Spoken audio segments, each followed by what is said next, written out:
جس خلوص اور جذبے سے اس تقریب کا ایسے شاندار پیمانے پر اہتمام کیا ہے، اس کا تہہ دل سے شکر گزار ہوں۔ لطف و کرم کا یہ انداز باعث صد افتخار بھی ہے۔ اس تقریب کے دولہا تو دراصل ارشد ہیں، میری حیثیت تو دولہا کے والد کی سی ہے۔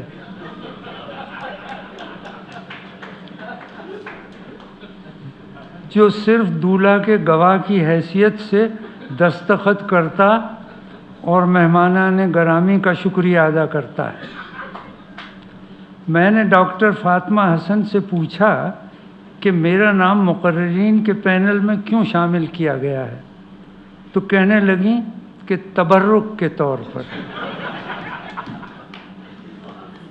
صاحبو، میں نے علمی لغت سے رجوع کیا تو تبرک کے یہ معنی نکلے، ملاحظہ فرمائیے، بزرگ دین یا پیشوا کی فاتحہ کی کوئی چیز۔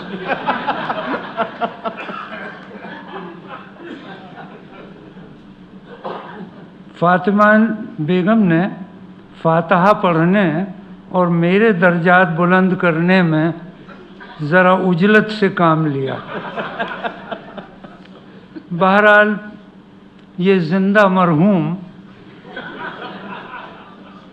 بزبان خود ایصال ثواب کا شکریہ ادا کرتا ہے۔ فاطمہ بی بی، جزاک اللہ، جگ جگ جیو اور بزرگوں کا تبرک بانٹتی رہو۔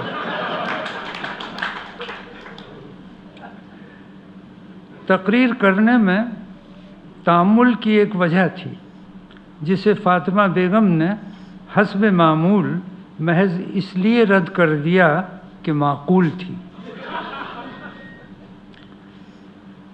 وہ وجہ یہ کہ ارشد نے زرگزشت کا ترجمہ اس لیے کیا کہ کتاب ان کو پسند آئی۔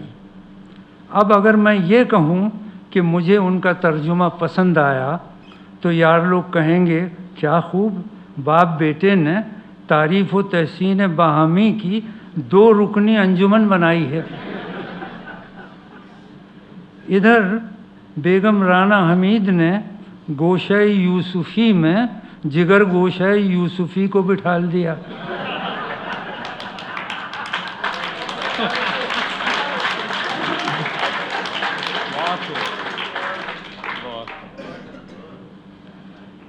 رہی صحیح کسر مجھے کرسی صدارت سونپ کر پوری کر دی گئی، جو سامعین کے ساتھ سراسر زیادتی ہے۔ ایسا لگتا ہے کہ رانا بی بی کا خیال ہے کہ صدارت بے ظرافت جلوہ پیدا کر نہیں سکتی۔ میں نے عرض کیا کہ اگر آپ کو مجھ سے انگریزی ہی میں مزاحیہ تقریر کرانی ہے تو میری بجائے میرا کو زحمت کلام دیجیے۔ پروفیسر نعمان الحق صاحب نے بھی میرے بارے میں جس فراخ دلی سے میری تعریف کی ہے وہ اپنے ہاں عام طور سے صرف مرحومین کی جاتی ہے، تو ان کا بھی شکریہ لازم ہے، اور خصوصاً ایسے زمانے میں کہ جب لوگ تعریف کرنے میں بڑے بخل سے کام لیتے ہیں۔ میں تو اسی لیے خود پر کبھی کسی کو کوئی مضمون نہیں پڑھنے دیتا، اس لیے کہ میں یہ کہتا ہوں کہ مجھے جتنا کچھ کہنا ہے وہ خود کہہ لیتا ہوں اپنی تعریف میں۔ یہ کار ثواب بھی ہے، اس لیے کہ اس سے دوسرے جھوٹ بولنے سے بچ جاتے ہیں۔ تو بڑی فیاضی سے ہماری تعریف کی نعمان الحق صاحب نے، ورنہ ابھی میرے خیال میں زیادہ دن نہیں ہوئے میں نے آرٹس کاؤنسل میں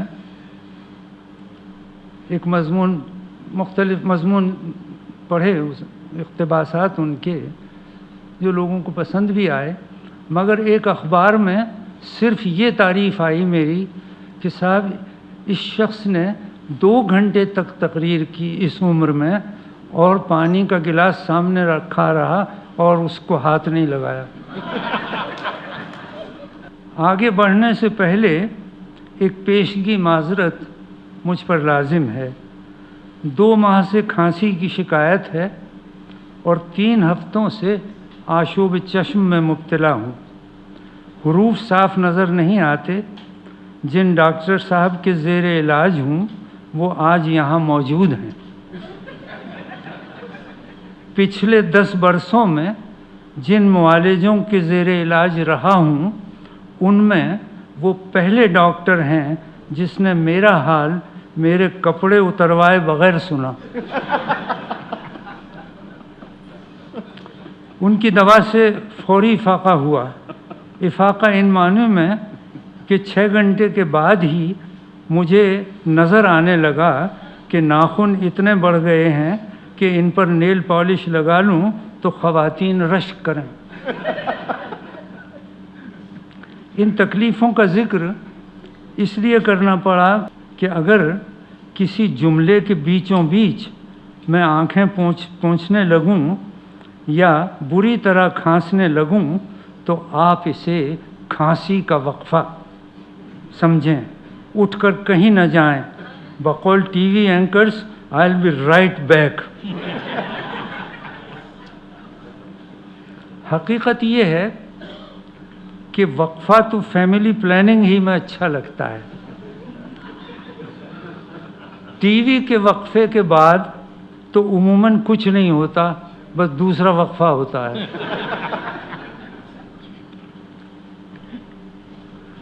عزیزم ارشد نے 1.5 سال اس ترجمے پر محنت کی ہے۔ 2 دفعہ امریکہ سے پاکستان آئے اور سبقاً زرگزشت مجھ سے پڑھی اور ڈانٹ بھی کھائی۔ انہوں نے کراچی گرامر اسکول سے او لیول کیا تھا۔ ان کے داخلے کے وقت پرنسپل نے یہ شرط لگائی تھی کہ آپ گھر پر ان سے انگریزی کے سوا اور کسی زبان میں گفتگو نہیں کریں گے، اور یہ اس زمانے کا دستور بھی تھا، اور صحیح اردو کے بجائے ان کی غلط انگریزی سن کر والدین پورے نہیں سماتے تھے۔ تو اس بیک گراؤنڈ کے ساتھ ان کو اس کتاب میں دلچسپی ہوئی۔ اس سے خود مجھے بھی بہت تعجب ہوا، اس لیے کہ ایک شادی کی تقریب میں گرامر اسکول کے ایک لڑکے نے مجھ سے پوچھا کہ انکل، کیا آپ کو سمپل اردو لکھنے میں کوئی ڈیفیکلٹی ہوتی ہے؟ اس لیے کہ آپ کی اردو کی وجہ سے کراچی گرامر اسکول کے لڑکے بہت فیل ہوتے ہیں، اور آپ بے حد ان پاپولر ہیں کراچی گرامر اسکول میں۔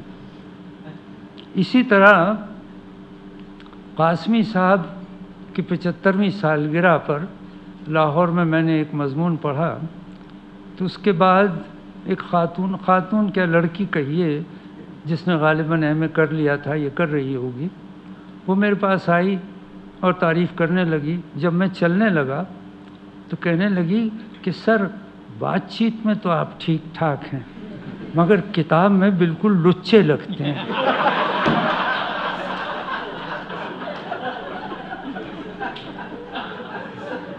تو میں نے کہا بیوی، میں نے پنجاب میں کسی کو یہ لفظ استعمال کرتے نہیں دیکھا۔ کہنے لگی آپ ٹھیک کہتے ہیں، میں نے بھی یہ لفظ آپ ہی کی کتاب سے سیکھا ہے، اور اس کے علاوہ لفنگا اور لقہ بھی آپ ہی کی کتاب میں دیکھا ہے۔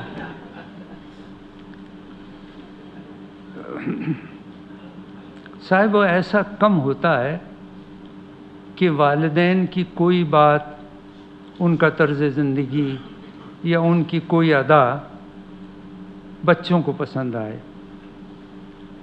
دراصل بچے کے سیانے ہونے کی علامت یہ ہے کہ والدین اسے بے وقوف نظر آنے لگیں، تو سمجھیے کہ سیانہ ہو گیا ابھی۔ تو اگلے وقتوں میں جب اولاد نالائق نکل جاتی تھی تو اسے ناخلف کہتے تھے. اب بزرگ نالائق نکلتے ہیں تو اس کے لیے میں نے اصطلاح وضع کی ہے ناسلف.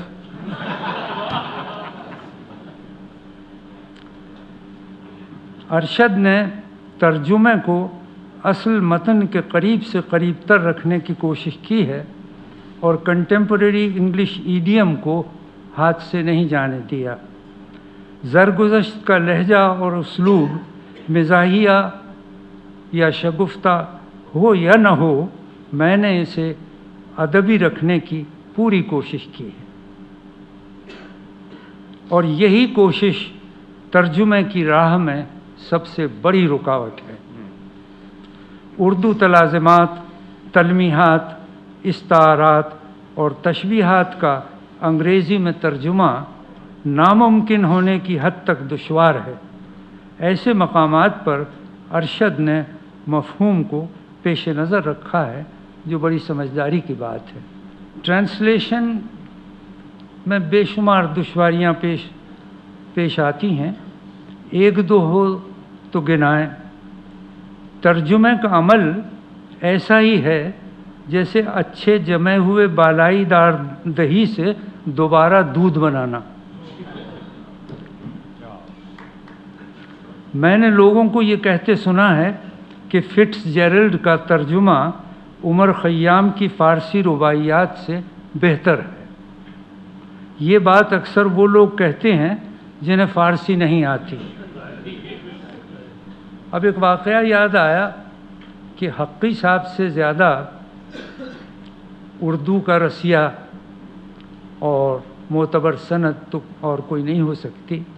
لیکن جب حقی صاحب کینیڈا سے تشریف لائے یہاں، تو اپنے ساتھ ایک پلندہ اپنی غزلوں کا انگریزی ترجمے کا ساتھ لائے. وہ ترجمے انہوں نے ایک محفل میں سنائے جو صرف انہی کے اعزاز میں تھی.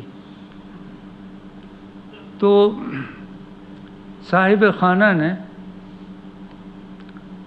3 غزلیں سن کے کہا کہ حقی صاحب، آپ نے اپنی غزلوں کی خوب ریڑ ماری ہے.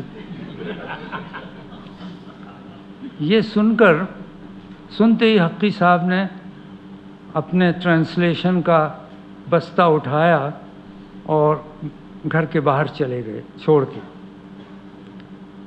کسی کی ہم میں سے اتنی ہمت نہیں تھی کہ انہیں روک سکیں. جب 1 گھنٹے بعد کھانا ہم کھا چکے اور گھر جانے لگے تو دیکھا کہ گھر کے باہر وہ ایک کھمبے کے پاس ٹیکسی کے انتظار میں 1 گھنٹے سے کھڑے ہیں. تو ٹرانسلیشن ایسی مشکل چیز ہے کہ بڑے بڑے استادوں کے قابو میں وہ نہیں آتی. تو اگر کوئی اس میں سقم ہو تو ترجمے کے محدودات کو ضرور ذہن میں رکھنا چاہیے.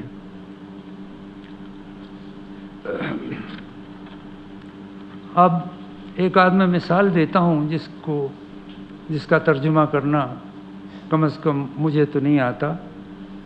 آئی لو یو جیسے سادہ اور غیر پیچیدہ فقرے کا ترجمہ نہیں ہو سکتا. غیر پیچیدہ میں نے اس لیے کہا کہ اپنے ہاں ساری پیچیدگیاں اسے کہنے کے بعد پیدا ہوتی ہیں.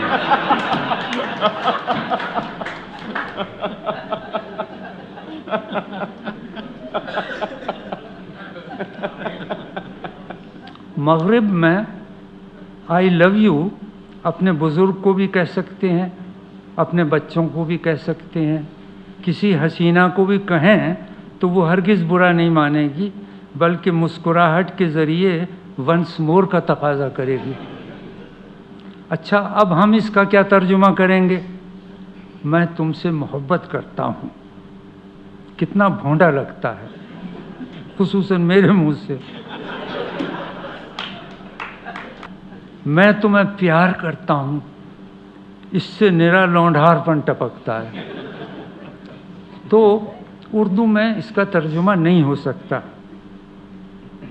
وجہ یہ کہ ہمارا کلچر اور ہمارے معاشرتی آداب اس کے عادی، متحمل اور روادار نہیں۔ ہمارے ہاں اس کی نوبت آ ہی جائے تو ترجمے کی کھکیڑ میں پڑنے کی بجائے سیدھے صبح قاضی کو بلا لیتے ہیں۔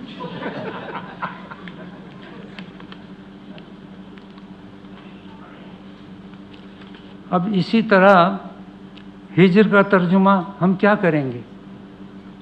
سیپریشن، ایبسنس، بات نہیں بنتی۔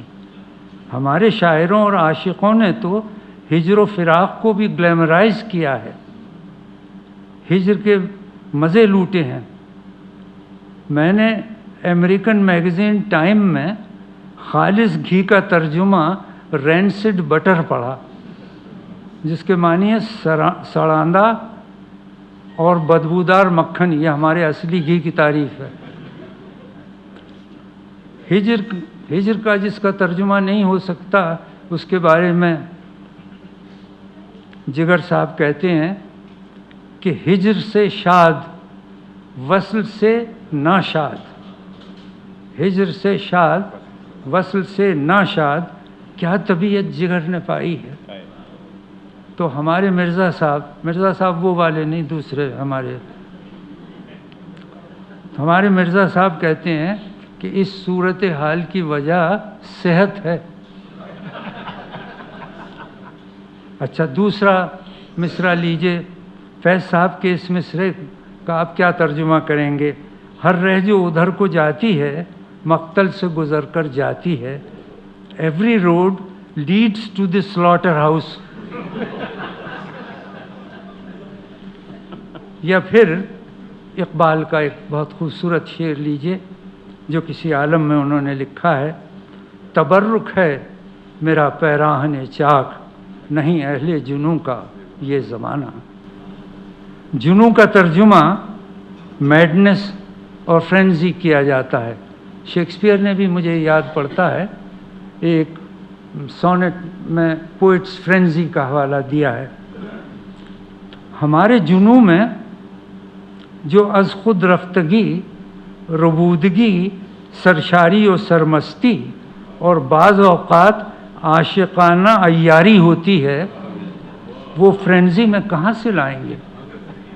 ان اشعار میں جو استعارے ہیں، ان میں ہمارا کلچر بولتا ہے، ہماری ادبی روایت، ہماری تہذیب و تمدن، ہماری پوری پرمپرا نغمہ زن ہے۔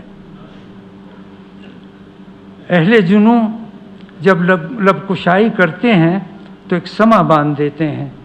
تازہ ترین مکاشفات معرض گفتگو میں ہیں۔ عرض و سما سنو سنو، گرم بیاں ہے آدمی۔ تو ان کا ترجمہ کوئی بھی نہیں کر سکتا۔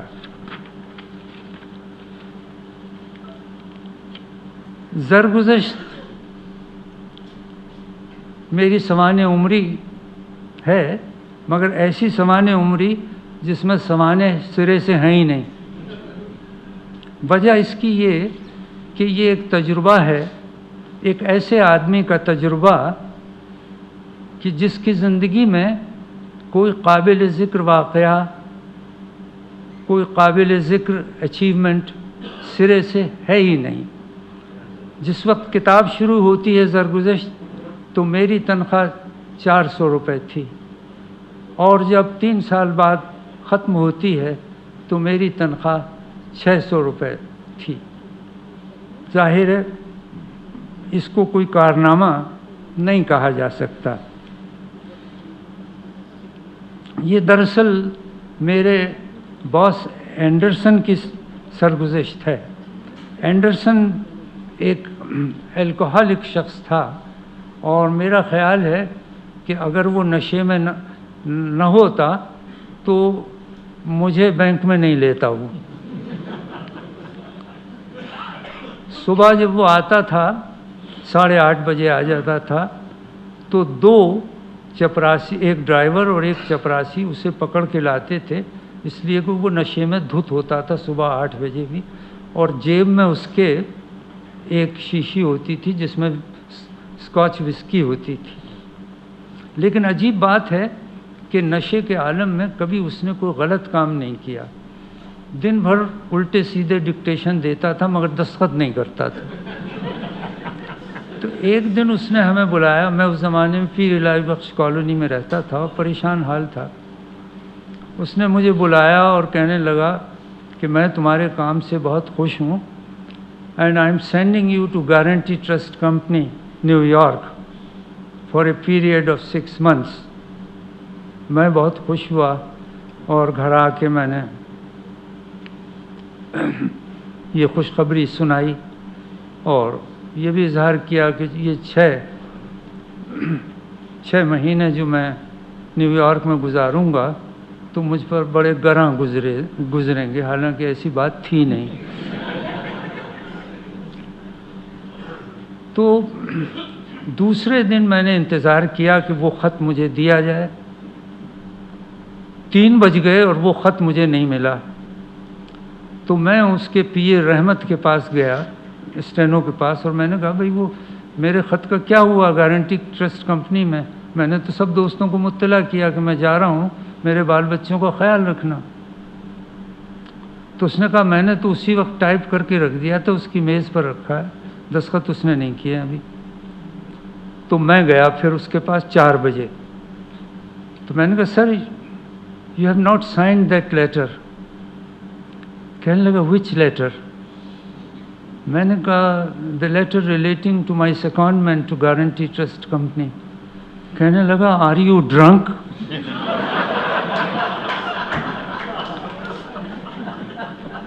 تو یہ اس شخص کی سوانح حیات ہے، دراصل میری نہیں ہے۔ اور جب وہ جاتا ہے تو کتاب ختم ہو جاتی ہے اسی وقت، جس دن وہ گیا ہے اسی دن زرگزشت ختم ہو جاتی ہے۔ ایک دفعہ ایسا ہوا کہ میں نے یہ دیکھا کہ وہ گرے رنگ کا سوٹ پہنے ہوئے آیا، بڑا اچھا لگا، لیکن پھر میں نے یہ دیکھا کہ کوئی 6 مہینے تک وہ گرے رنگ کے سوٹ پہننے لگا۔ تو اس کے چپراسی نے بتایا کہ صاحب بات یہ ہے کہ مس گڈی، یہ اس کی سیکرٹری تھی جسے وہ ضرورت سے زیادہ پسند کرنے لگا تھا، کہا کہ مس گڈی کو اس کا یہ سوٹ پسند آ گیا تو اس نے 6 سوٹ اسی رنگ کے اور اسی کپڑے کے بنوا لیے ہیں، اور 6 دن یہ آتا ہے دفتر تو ہر دن کا ایک سوٹ اسی کپڑے اور اسی رنگ کا پہن کے آتا ہے، اس پہ لکھا ہوا ہے کہ یہ فرائیڈے کا ہے، یہ منڈے کا ہے، یہ ٹیوزڈے کا۔ سب وہ کپڑا ہمیں اچھا لگا تو ہم وہاں انگلش ٹیلرنگ ہاؤس، یہ صدر میں تھا، وہاں ہم نے بھی ایک سوٹ بالکل اسی کپڑے کا اسی درزی سے سلوا لیا۔ اسے جب ہم پہن کے آئے تو آگ بگولا ہو گیا۔ اسے یہ شبہ ہوا کہ میں نے اس کی محبوبہ کو خوش کرنے کے لیے یہ پہنا ہے، تو کہنے لگا کہ who told you to wear this suit? میں نے کہا نو بڈی ٹولڈ یو۔ کہنے لگا ٹولڈ می، کہنے لگا آر یو شیور؟ میں نے کہا آئی ایم کوائٹ شیور۔ تو کہنے لگا in that case you will not where it again in this bank. تو یہ اس شخص کی سوانح حیات ہے۔ اس کا عنوان ہے بکرے کی آنکھ میں چھری۔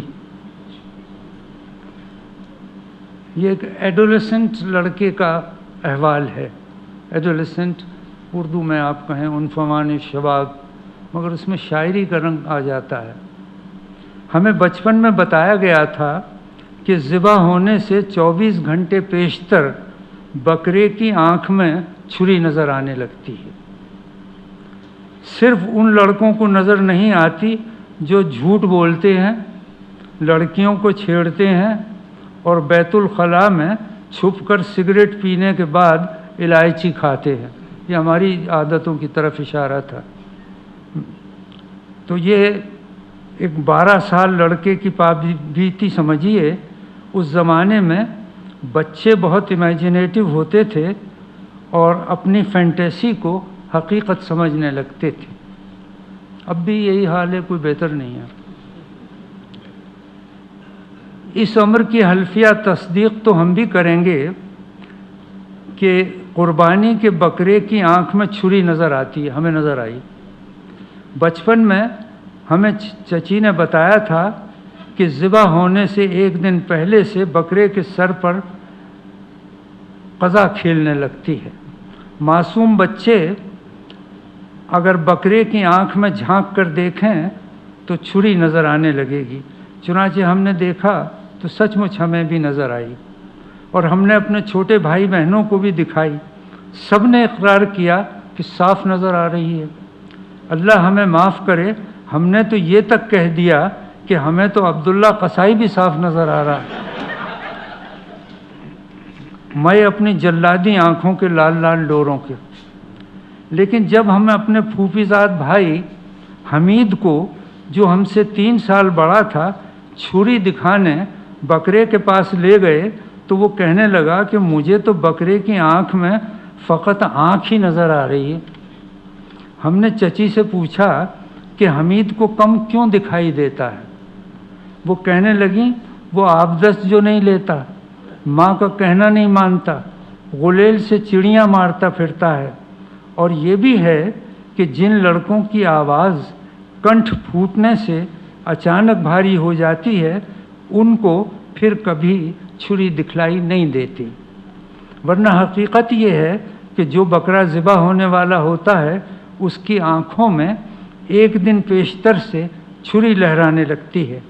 جیسے ہی یہ تمہیں نظر آئے بکرے کو پانی پلاؤ۔ آپ کو خیال ہوگا کہ بکرے کو ذبح ہونے سے پہلے ضرور پانی پلاتے ہیں، عذرائے ہمدردی۔ اپنے ہاتھ سے دانہ کھلاؤ، ثواب کا کام ہے، بھوکے پیاسے کو ذبح نہیں کیا کرتے۔ چچی نے سر پر پیار سے ہاتھ، کہنے لگیں کہ سر پر بکرے کے بہت پیار سے ہاتھ پھیر کر ذبح کرو۔ میں نے کہیں لکھا ہے کہ مسلمان کسی ایسے جانور سے پیار نہیں کرتے جس کو ذبح کر کے نہ کھا سکیں۔ یاد پڑتا ہے کہ اس کے 2-3 برس بعد ہمیں بھی چھری نظر آنی بند ہو گئی، حالانکہ ابھی ہماری آواز بھاری نہیں ہوئی تھی۔ یہ امیجنیشن کا سلسلہ ہے، اور یہ معلوم کرنے کے لیے کہ ہم بالغ ہوئے یا نہیں، ہم روز صبح اٹھتے ہی چیک کر لیتے تھے کہ گلے کے سامنے والی تکونی ہڈی یہ ایڈمس ایپل رات کو ابھری یا نہیں۔ ہم نے اس کا ذکر اپنے ایک اور کزن الیاس سے کیا۔ اس نے ہمارا حال اس طرح سنا جیسے حکیم علیم الدین مریض کی کیفیت آنکھ بند، ہاتھ نبض پر اور منہ آسمان کی طرف کر کے اس کا حال سنا کرتے ہیں۔ کہنے لگے ویری سمپل، جس دن لڑکے کو لڑکیاں پہل اچھی لگیں اسی دن اور اسی لمحے سے بکرے کی آنکھ میں چھری نظر آنی بند ہو جاتی ہے۔ ہمیں بڑی حیرانی ہوئی کہ اس خبیث کو ہماری نظر اور نیت کے کھوٹ کا پتہ کیسے چل گیا۔ پھر یہ سوچ کر چپ ہو رہے کہ وہ بڑا گیانی ہے۔ 9ویں جماعت میں سائنس پڑھتا اور ڈینگیں مارتا تھا کہ دیکھ لینا 2 برس بعد لیبارٹری میں مینڈکوں کا پوسٹ مارٹم کروں گا، جبکہ ہم ابھی تک دی کاؤ پر مضمون لکھ کر 10 میں سے 10 نمبر حاصل کر رہے تھے۔ نمونہ ہے اس زمانے میں انٹرمیڈیٹ تک ہم سے دی کاؤ پر مضمون لکھوایا گیا تھا، مگر ہمارے پیٹنٹ جملے یہ تھے دی کاؤ از اے کوادروپیڈ، it has 4 legs and a tail, it gives white milk full of cream and causes Hindu Muslim riots۔ اس کے پوسٹ مارٹم کرنے کی صلاحیت سے بھی زیادہ روب ہم پر اس بات کا پڑتا کہ وہ ایک لڑکی کو روزانہ خط لکھتا تھا، جب ہم ابھی تک کاؤ پر مضمون لکھ کر 10 میں سے 10 نمبر ہی حاصل کر رہے تھے۔ وہ اس سے چھپ کر ملتا اور ڈینگیں مارتا تھا، کہتا تھا پتہ ہے لڑکیوں سے ایک عجیب باولا کر دینے والی مہک آتی ہے، لڑکی کی کلائی ہمارے جیسی نہیں ہوتی۔ میں نے اسے چھو کر چٹکی